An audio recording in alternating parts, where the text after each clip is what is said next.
Welcome, everyone. My name is Bill Brown, and I'm the Assistant Director for Strategy and Engagement for the IU Environmental Resilience Institute. This is the second webinar in the series that's putting together by the Indiana Resilience Funding Hub, which is a new entity. This is a collaboration between the Environmental Resilience Institute and the Center for Rural Engagement, represented today by Jacob Simpson, who will act as our moderator. Hi, Jacob. And our special guest today is Jamie Wilson, a business program specialist for USDA-Rural Development. She has been with the agency for 20 years and is the state energy coordinator for Indiana. Jamie's area of focus is the Rural Energy for America program, which is the topic of this webinar, otherwise known as REAP, and servicing the whole state of Indiana. She has a professional goal of striving to add a little bit of down-to-earth dialogue to an otherwise complicated program. So we're looking forward to that. Next slide, please. So we will hear from Jamie on this exciting program and how you might take advantage of it. We'll do a brief overview of that program and then also a little bit about the Indiana Resilience Funding Hub, if you're not familiar. And then also the important piece here is you will have an opportunity to post questions in the chat, and Jacob can help us pick the ones that are the most interesting. And so we hopefully will have a lot of time at the end to answer your questions. So with that, next slide. Just want to say a little bit about the hub. The hub's mission is to augment the capacity of rural communities to successfully apply for federal resilience funding for local projects. We want to strengthen community collaborations and the partners that are already there. We want to engage IU faculty and students to provide technical support and professional development opportunities. And we want to provide tools, data, resources, training, and guides for people who are looking to take advantage of this opportunity. Next slide, please. And with that, I will turn it over to Jamie. Great, thank you so much. As it was mentioned, I'm the REAP Energy Coordinator for Indiana. I've been working in the REAP program for about 10 years, but have been with the agency for a little over 20 now. My main focus is REAP. So that stands for Renewable Energy for America program, but at the government, we like the whole alphabet soup, so we call it REAP. Next slide, please. REAP is for agricultural producers or rural small businesses. An agricultural producer is somebody that has more than 50% of their income derived from agricultural production. A small business, we use the SBA's definition for small business. That is either defined by using the NAICS code, which can be in annual receipts or employees. So depending on a business's NAICS code kind of depends on what parameter they need to fall within. For REAP, nonprofits are not eligible unless they're specific 501c12. Next slide, please. Here's some things that we can do with REAP. We can do energy efficiency improvements and we can do renewable energy. As long as it's commercially available technology, we do not do research and development. There are numerous things that we can do with REAP as long as it saves or generates energy. While it may save a business or an ag producer money, in the end, it has to save energy to be eligible for REAP. Next slide, please. Here's some things that are eligible project cost and ineligible project cost. Equipment, anything that it basically takes to get that project up and running and off the ground and working. We can't do things like lines of credit, no lease payments. Any costs incurred prior to us receiving a completed application are ineligible. Next slide, please. For REAP, it's gone through some massive changes in the last few months. It used to be a 25% grant, and then with the Inflation Reduction Act funding, it went to a 40% grant. However, April 1st, it is now a 50% grant. So we can do up to 50% of the total project cost. We do have minimums and maximums with REAP, depending on the type of project you're doing, depends on the minimum and maximum grants. But as you'll see here, we can do very small grants and we can do quite large grants. While the maximum grant request for renewable is $1 million, that does not have to be the 50% of the total project cost. You could have a $5 million project and still only ask for the 1 million max. So we can do small, medium, and large projects. Next slide, please. Now I've got a few examples of some of the projects that REAP as a whole, not necessarily in Indiana, has been a part of funding.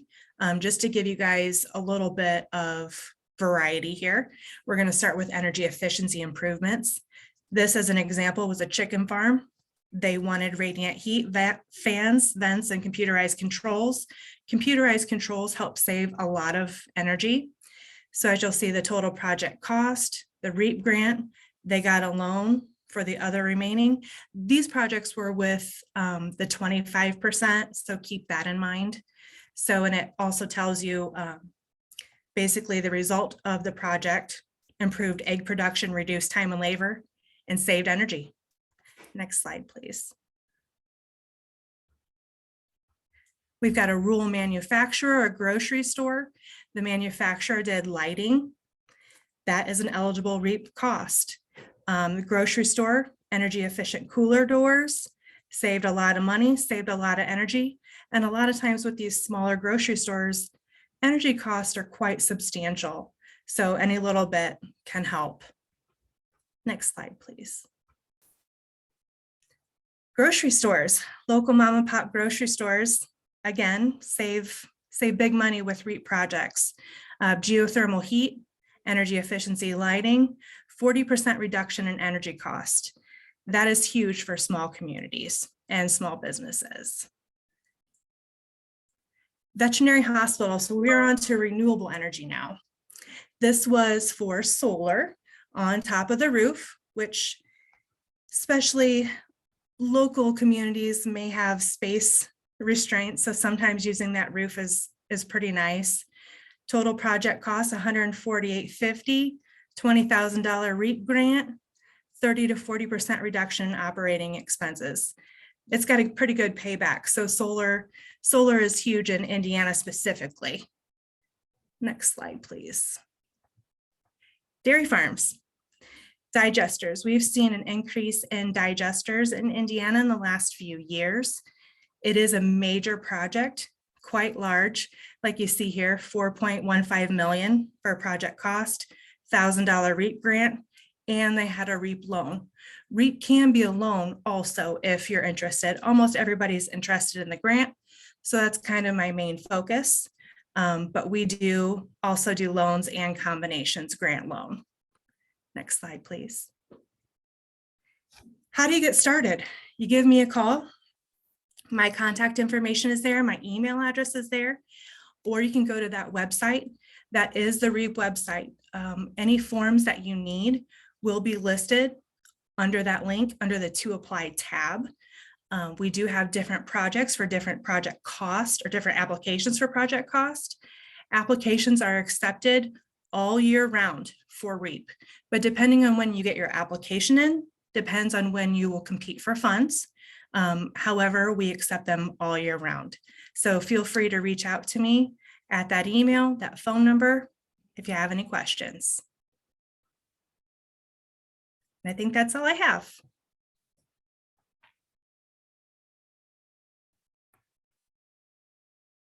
Bill, I think you're muted. It might be better if I'm muted. We'll come back to Jamie in a moment with questions. If you would, please put your questions for Jamie in the chat and we'll answer as many of those as we can. The Indiana Resilience Funding Hub is also available to help you if you decide to apply for a REAP grant and you feel like you need some assistance with that. We are happy to help. You'll find on our website that we also have some technical resources available that explain some of these grant programs in more detail. Next slide, please.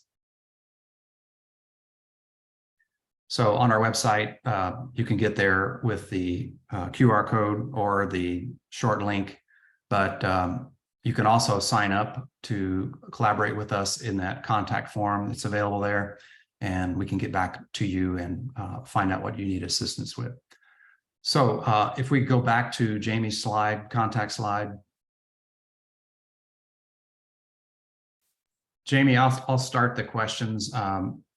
What is the competitive nature of this, and what are the upcoming deadlines that people should know about? Sure, that's a great question. In Indiana, and I can only basically speak for the competitiveness in Indiana, it is extremely competitive. This last fiscal year, I had $4.4 million in grant funding, and I had $7.3 million in request. So it's quite competitive. And basically everything's based on score. It is a score-driven program. So it doesn't matter if you're the first application to get submitted or the last. Everyone has the same opportunity. And it's ranked from highest to lowest scoring funded applications. And I fund them until I run out of money. So that's kind of how that works. It used to be there was 2 deadlines for REAP per year, but now we are going to quarterly competitions. So the next deadline is June 30th. People always want to know how soon after that will I know if I get funded? It really depends. Applications, once they're submitted in a fiscal year's competition, they will go on to compete for funding until they're either funded or we run out of money. So if it's not funded in the first round, it will go on to the next eligible round. So it could possibly be a while. But once an application is submitted, I send a letter that says I have your application submitted, it's complete. You may start your project without a funding guarantee at that point. That's completely up to the applicant. So they don't have to wait to find out if they get funded. They just have to wait till they have that letter from me saying their application is complete. So while it may be a while to find out if you get funded or not, you can go ahead and do the project regardless. Thank you. Jacob, do you see some other questions in the chat? Yes. So there's another question about if there are annual caps on the grants in a given area of the state per year, or if it's just Indiana as a whole. Sure. The pot of money I have is for Indiana as a whole. It is not separated out into counties. It's just Indiana gets a certain allocation, and when we use it, we use it. Typically, we use all of our allocation, and sometimes we even use national office funding. So when the states, not Indiana, because we always use ours, but when other states don't use their money, those funds get pooled. National office takes them and they put them into one big pot of money. And then they look at any remaining unfunded applications throughout the whole country, and they see who they can fund from that pot of money. So that's kind of how that works. Okay. And then going back to the scoring criteria, you know, I'm sure folks need to look through the application to get the details about how the scoring works. But is there any kind of preview you can provide about how the scoring is structured, and if there are certain criteria that are more important than others to folks' scores, and how someone might position their project to be more successful among those criteria? Yeah, definitely. As of April 1st, with the increased grant amounts, they are looking into completing a new score sheet. So while I can't speak to the new score sheet, I can reference the ones that we've had historically, and they've been quite similar. So I feel confident enough to say that the low-hanging fruit is probably going to be the same.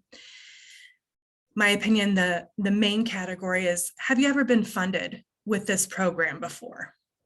If not, then you get the maximum points in that category. So that's kind of important. It keeps people from coming back to the well year after year. However, if you have been funded before, that's okay. If it's been in the previous 2 fiscal years, you get 0 points in that category. But if it's been longer than 2 years, you get some points in that category. So you're not completely penalized, but you don't get the maximum either. Do you have the funds to do the project on hand? We call that matching funds. So if you've got the proof, whether it's in the form of a bank statement or a commitment from a lender saying that you've got the funds secured for this project, you get the maximum points. If you only have a certain percentage of those funds secured, you still get some points, but it's not going to be the full point in that category. So that's kind of important. We have also had a category for low-hanging fruit for being an existing business. You got points for doing that, which kind of prevented some startup businesses just from coming in and saying, hey, we're going to do this solar generation project and we're going to run with it. And it's going to generate a lot of energy. So it's going to score well. So as long as you've been an existing business, you've got the funds committed, and you've never been funded with REAP before, those are the major takeaways. The other ones was depending on how much energy it saved or generated in relation to the total project cost and how much grant money we're asking for. Historically, if you were asking for over $250,000 for a REAP grant, you got penalized in that scoring category. So that helped try to keep the grant requests a little bit lower. And I hope that's going to be the same going forward, but I don't know about that one. It's really helpful. And one other question in the chat was whether or not so those matching funds, could those matching funds be made up of other federal funding, or can federal funds not be used as matching dollars? Yes and no. So it can be a little tricky. With REAP, we have to make sure federal funds do not exceed the maximum allowable percentage. And with REAP, since federal funds can be up to 50%, if you were looking for a 50% loan, the answer or grant, the answer would be no. If you were looking for a 25% REAP grant, then you could have up to 25% of other federal dollars being contributed to go towards your match. But if you're looking for the full 50% in REAP grant, then the answer is no.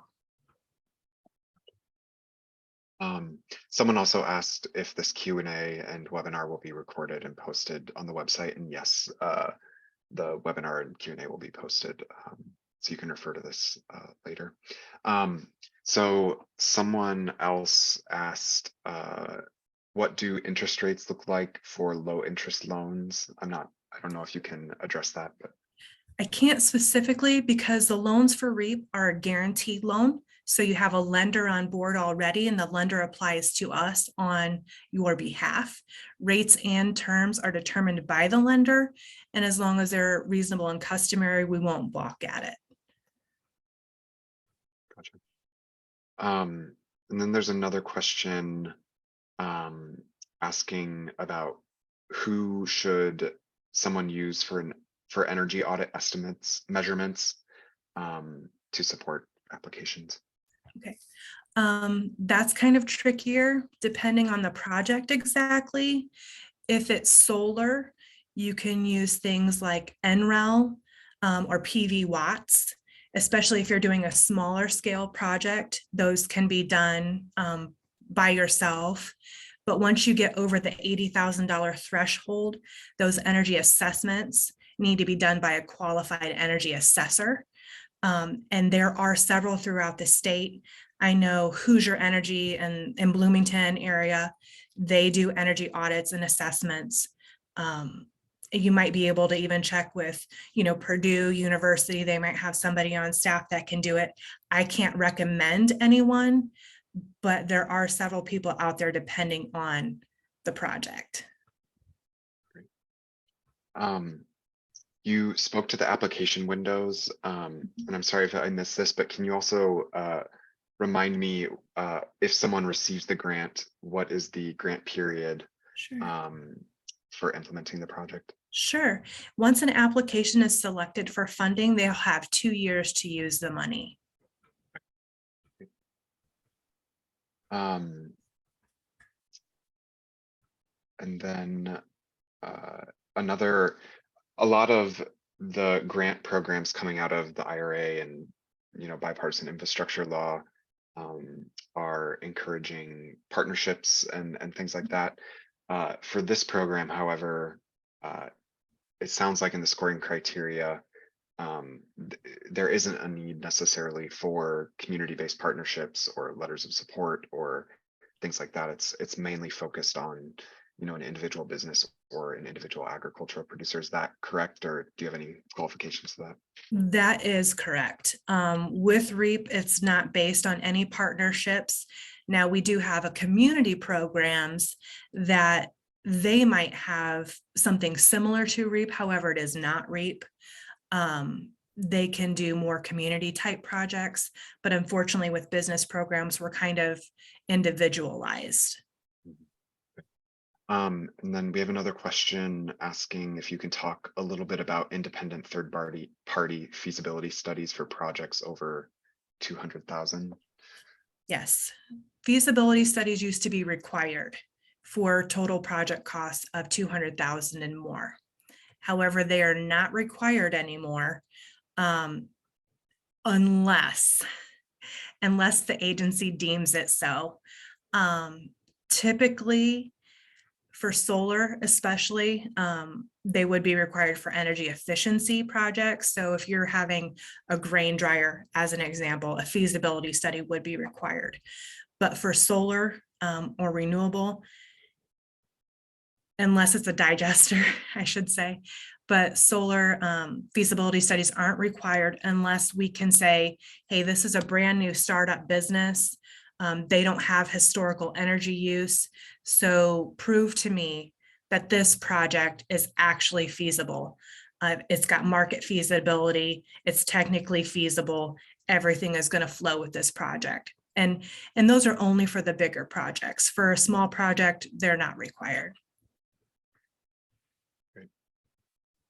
Well, I'll do one last call for questions if people want to put them in the chat. But Bill, is there anything else you can think of to ask about the REAP program? If you would push the slides forward a couple, I could talk about something else while people are maybe composing their last few questions.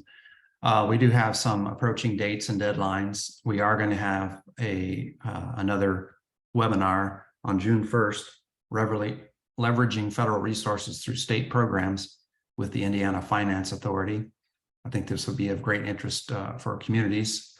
May 31st is a deadline for the Climate Pollution Reduction Grant application for metropolitan areas. June 1st is the deadline for the USDA Urban and Community Forestry Grant applications.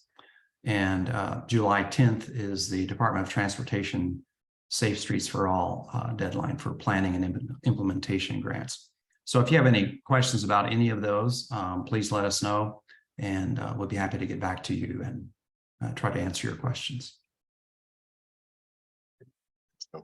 Well, we don't have any other questions in the chat, but Jamie, is there anything else you would like to say to wrap up? Yeah, I think the main takeaway is if you have any questions, please feel free to reach out to us. We are, kind of the boots on the ground for this program. So we're here for you. If you have any questions, you can call, you can email, you can come in to the office. Unfortunately, I'm kind of the one that handles this program for the whole state, but there are several offices around the state that if you needed to send me some paperwork, you needed to fax it to me, we can make concessions. Don't feel like you have to do this all on your own. And I do have a list of people that I've compiled that have submitted successful applications to us in the recent history. They can help you fill out an application. I can't recommend anyone, I can't say that enough. I can't recommend anyone, but I would feel confident in this list of people that they can help you. So have any questions, please ask. The answer will always be no if you don't ask. And Jamie, knowing how busy you must be covering the whole state of Indiana, we really appreciate you spending the time with us today to talk about this important program. Thank And you. glad to have you. And Jacob, if you would advance to the last slide. I also want to reiterate that if you are thinking about applying for a REAP grant and you feel like you could use some help with that, that's what we're here for. We are here to serve, and we have some people who are grant experts that can help you track down the data and the details you need. So between us and USDA and Jamie, we should be able to help you achieve some success in this program. So again, thank you for attending our webinar today. Please pass the word to people you think might be interested in this, and let them know that we will be posting this webinar with the Q&A and everything else included.